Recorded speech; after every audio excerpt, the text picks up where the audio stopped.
হরে কৃষ্ণ। এসে গেল জন্মাষ্টমী মহামহোৎসব।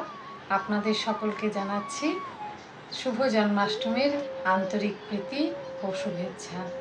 আজকের দিনে মধ্যরাত্রে অষ্টমী তিথিতে কৃষ্ণপক্ষে ভগবান শ্রীকৃষ্ণচন্দ্র আবির্ভূত হয়েছেন, যখন আকাশে চন্দ্র পূর্ণরূপে আবির্ভূত হয়েছে।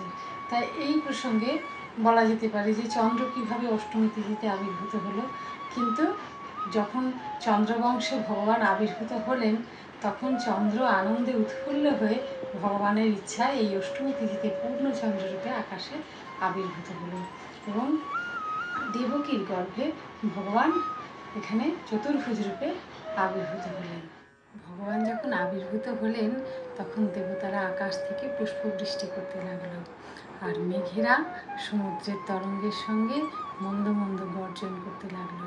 তো বসুদেব বুঝতে পারলেন যে তার শিশুটি কোনো সাধারণ শিশু নয়, এবং সেই সময় বসুদেব আনন্দে আত্মহারা হয়ে মানসে 10,000 গাভী ব্রাহ্মণদেরকে দান করে দেন। ভগবানের জন্ম এবং কর্ম তো দিব্য, এবং ভগবান ভগবদ্গীতায় বলেছেন যে জন্ম কর্ম চমি দিব্যম এবং জয় ব্যক্তি তত্ত্বত তত্ত্বাদেহং পুনর্জন্ম নৈতি মামিতি সহর্জনা। তো যে জানে যে ভগবানের জন্ম এবং কর্ম দিব্য, তিনি দেহ জড়দেহ ত্যাগ করার পরে আর এই জগতে ফিরে আসেন না, ভগবানের কাছে ফিরে যান। তা আমরা যে জানবো ভগবানের জন্ম এবং কর্ম দিব্য, সেটা আমাদের জানতে হবে ভগবানের প্রতি ভক্তির মাধ্যমে। এবং ভগবানের প্রতি ভক্তির প্রকাশ হচ্ছে ভগবানের নাম, রূপ, গুণ, লীলা শ্রবণ, কীর্তন এবং স্মরণ করা।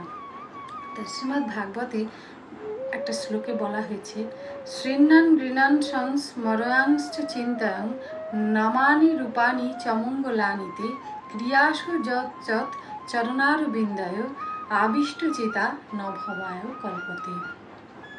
হে ভগবান, আপনার শ্রী পাদপদ্মে আবিষ্টচিত্ত হয়ে যারা আপনার দিব্য নাম, রূপ নিরন্তর শ্রবণ, কীর্তন ও ধ্যান করেন এবং অন্যদের স্মরণ করান, তারা সর্বদা চিন্ময় স্তরে অধিষ্ঠিত, এবং তাই তারা আপনাকে হৃদয়ঙ্গম করতে পারেন।